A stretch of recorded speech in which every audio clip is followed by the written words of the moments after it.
तो एलजी से सारे डरते हैं। जब मेरे को पता चला, मैं एलजी साहब से मिलने गया। मैंने कहा सर ये क्या हो रहा है, मैं सुन रहा हूँ कि आप सिविल डिफेंस वॉलंटियर्स को इनको हटाने की वो कर रहे हो। तो उन्होंने कहा कि अरविंद जी देखो, अब बसों के अंदर तो सीसीटीवी कैमरे भी लगे हुए हैं और ये पैनिक बटन भी है, क्या जरूरत है बस मार्शल्स की, हम 280 करोड़ रुपए इनके ऊपर खर्च कर रहे हैं। मैंने कहा सर मेरे लोग हैं दिल्ली के 2 करोड़ लोग, मैं 280 तो क्या 2080 भी करूंगा खर्च, मेरी मर्जी।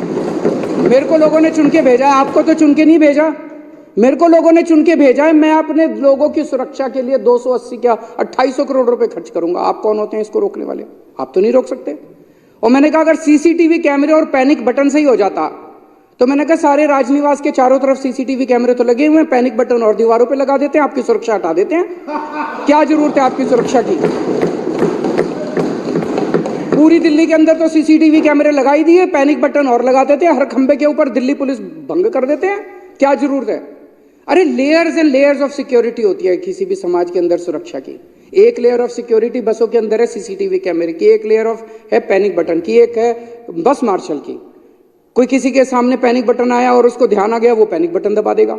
बाद में अगर अपराध को जांच करने के लिए सीसीटीवी कैमरे की जरूरत पड़ी, सीसीटीवी कैमरा। बस मार्शल किसी के सामने बैठा और कोई लड़की को छेड़ रहा है, वो बस मार्शल को गई भैया इसको जरा सा रोको। हम layers and layers of security, तो उसको रोका कैसे जा सकता है? तो उन्होंने कहा ठीक है मैं नहीं रुकने दूंगा, और फिर उन्होंने फाइल के ऊपर आदेश कर दिया कि इनको हटा दिया जाए। जिस दिन ये अखबार के अंदर छपा था, मेरे को याद है जिस दिन उन्होंने आदेश किया था 2 दिन पहले अखबार के अंदर छप गया था कि एलजी साहब रोकने वाले। मैंने फोन किया एलजी को, सवेरे सवेरे उठ के 8 बजे मैंने फोन किया, सर ये अखबारों में मैं क्या पढ़ रहा हूँ, आपने मेरे को प्रॉमिस किया था कि आप इनको नहीं हटाओगे, आप क्यों हटा रहे हो इनको?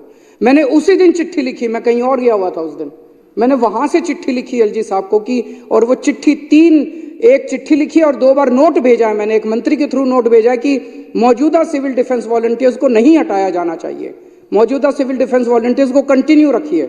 और जब तक वो कह रहे थे कि नहीं हम होमगार्ड करेंगे, मैंने कहा ठीक है जब तक होमगार्ड नहीं आते तब तक इनको रख लो, और होमगार्ड इन्हीं को नियुक्त कर दो। होमगार्ड आपको कानूनी पेंच तो फंसाने हैं। ये जो आज सिविल डिफेंस वॉलंटियर काम कर रहे हैं, इन्होंने, इनको एक्सपीरियंस है, इनको अनुभव है, कई दिन से काम कर रहे हैं। मैंने कहा इन्हीं को होमगार्ड बना देना। मेरे फाइल के ऊपर नोटिंग है मेरी, आप जो नोटिंग की बात है, जो होमगार्ड भी लगे हैं ना उनको भी मार्च में हटाने को दे दिया होगा, जो अभी लगे हुए हैं होमगार्ड की भी सर कंडीशन ऐसी मार्च में वो भी हटा दिया जाए जो बचे हुए हैं होमगार्ड की सर कंडीशन ऐसी। और अब खुद हटा के बीजेपी वाले उनके धरने में जाके टेस हुए अपने मगरमच्छ के आंसू बहा रहे हैं। शर्म आनी चाहिए आप लोग, थोड़ी सी शर्म बची है तुम लोगों के अंदर तो डूब मरो चुल्लू भर पानी के अंदर। तुम लोग इस तरह की गंदी राजनीति करते हो, खुद ही हटवाते हो और खुद ही उनके उसमें धरने में जाके तुम रोना रोते हो। अभी आपने कहा इनको नियमित किया जाना चाहिए, करने को तैयार हूं मैं, चलो मैं और तुम चलते हैं अभी एलजी साहब के पास। अभी आपने कहा चलो मेरे साथ, अगर माइक के लाल हो तो चलो मेरे साथ, अभी एलजी साहब के पास चलो, मैं करने को तैयार हूं, मैं जहां साइन करोगे खाली कागज पे दस्तखत करने को तैयार हूं, एलजी से करा के लाओ। तुम्हारा एलजी है? झूठ बोलते हो। जिस फाइल पे दस्तखत करने इनकी बहाली के लिए मैं अभी तैयार हूं, फाइल पे साइन करने के लिए, इनको नियमित करने के लिए मैं अभी तैयार हूं साइन करने के लिए। नौटंकी मत करो, नौटंकी मत करो, नाटक मत करो, गंदी राजनीति मत करो। कल मेरे को एक चिट्ठी लिखी है एलजी साहब ने, मैं इनकी मांग का समर्थन करता हूं। मैंने बार बार एलजी साहब से 2 ही बात कही है और वो होनी चाहिए। मैं इसका भी समर्थन करता हूं कि एक तो ये जब तक बहाली नहीं होती नए लोगों की, इनको जारी रखा जाए, और दूसरा ये कि जब ये इनकी बहाली होगी तो इन्हीं लोगों को दूसरे होमगार्ड की तरह नियुक्त कर दिया जाए। कल एलजी साहब ने मेरे को एक चिट्ठी लिखी है, चिट्ठी बहुत गंदी है, उसमें भाषा बहुत ही गंदी है। आप लोग पेटी पॉलिटिकल गेम्स के लिए काम कर रहे हैं। You are passing the buck for your own inefficiency. अपने स्पीकर साहब को बता देना, स्पीकर को मेरे अंडर में आते हैं क्या? एलजी को यह भी नहीं पता कि जुडिशरी, लेजिस्लेचर और एग्जीक्यूटिव 3 स्तंभ हैं राजनीति इसके कॉन्स्टिट्यूशन के? क्या उनको ये नहीं पता कि speaker is an independent constitutional authority, he does not report to the chief minister? कि अपने स्पीकर साहब को बता देना कि इसमें से एक्सपेंज कर दे प्रोसीडिंग्स में से। मैं कुछ नहीं कह सकता स्पीकर साहब को, हमारे सबके माननीय है स्पीकर साहब, मैं नहीं कह सकता इनको कुछ। You and your ministers are accusing me, your statements are white lies, this is a typical example of abuse and scoot game which you seem to have mastered, you have made a career out of it। ये LG साहब मुख्यमंत्री को चिट्ठी लिख रहे हैं, ये भाषा है, ये भाषा है, ऐसी भाषा लिखनी चाहिए। कितने भी डिफरेंसेस हो हम दोनों के बीच में, जो मर्जी डिफरेंस हो, ऐसी भाषा तो एलजी साहब को लिखना शोभा नहीं देता। While you and your government have done nothing substantive for the development of Delhi and its residents in almost all spheres। 3 बार चुनाव जीते हैं, आप लोगों की जमानतें जब्त हो गई, कुछ कर ही रहे होंगे तभी हुआ है, कुछ कर ही रहे होंगे दिल्ली वालों के लिए। You have done nothing for the people of Delhi। In a bid to maintain the charade that you have created through repeated lies perpetuated by an incessant publicity campaign। अभी तो बहुत है इसमें गंदी गंदी गालियां, मैं इसमें नहीं जाऊंगा, पर मैं ये समझता हूं कि जो भी प्रोवोकेशन हो, जो भी कारण हो, हमें अपनी मर्यादा, शब्दों की मर्यादा और भाषा की मर्यादा कभी लांघनी नहीं चाहिए। बातचीत से सभी समाधान निकलते हैं, अगर नीयत अच्छी हो तो। अब मैं ये दिखाता हूं कि ये चल क्या रहा है दिल्ली के अंदर। मैंने इनको फिर कल जवाब भेजा है। जब से सक्सेना साहब एलजी बने हैं, तब से दिल्ली के अंदर ढेर सारे रेगुलर रूटीन के काम बंद होते जा रहे हैं, बंद होते जा, एक नहीं, जैसे बस मार्शलों को बंद कर दिया, चलती हुई स्कीम थी। इनके पहले वाले जो एलजी थे वो हमें नए काम नहीं करने देते थे। हम कहते थे जी दिल्ली में सीसीटीवी कैमरे लगाएंगे, वो नहीं लगाने देते थे। हम कहते थे मोहल्ला क्लिनिक बनाएंगे, नहीं लगाने देते थे।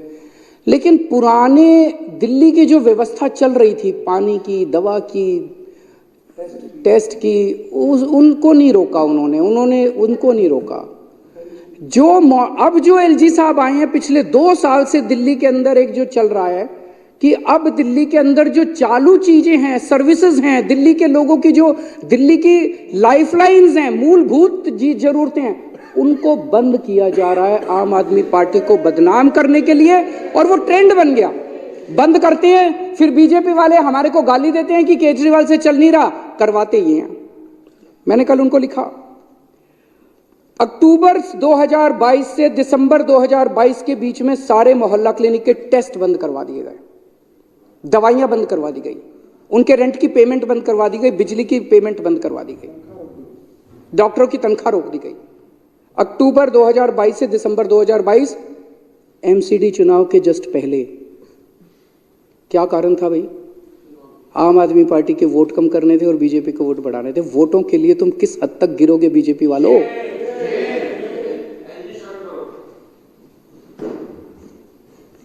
ओपीडी सितंबर 2023 से फरवरी 2024 के बीच में ओपीडी के काउंटर के ऊपर अस्पतालों के अंदर जो वो डेटा एंट्री ऑपरेटर बैठे थे, एक शॉट में सबको हटा दिया।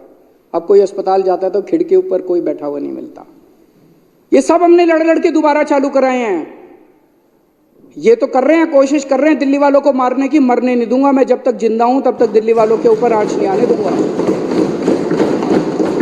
पिछले 7 महीने से दिल्ली जल बोर्ड के फंड, जो इस विधानसभा ने जल बोर्ड के फंड पास किए, आप लोगों ने मान लो कि 5,000 करोड़ रुपए जल बोर्ड के लिए पास, वो फंड रोक के बैठा है फाइनेंस डिपार्टमेंट।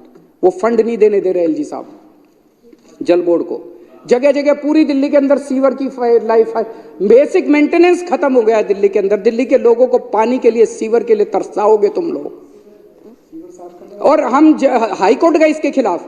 हाईकोर्ट ने 1 महीने पहले ऑर्डर किया है फाइनेंस सेक्रेटरी को कि पैसे दो जल बोर्ड के, फिर भी नहीं दे। हाईकोर्ट की भी नहीं मानते, सुप्रीम कोर्ट को नहीं मानते, किसी को नहीं मानते। सुप्रीम कोर्ट आदेश देता है, पलट देते हैं उसको। अरे किसको मानोगे तुम? देश की जनता को नहीं मानते, दिल्ली की जनता को नहीं मानते, चुनी हुई सरकार को नहीं मानते, हाईकोर्ट को नहीं मानते, सुप्रीम कोर्ट को नहीं मानते। अजीब तानाशाही हो गई तुम्हारी। अब बस मार्शलों को तुमने 1 नवंबर से बंद कर दिया।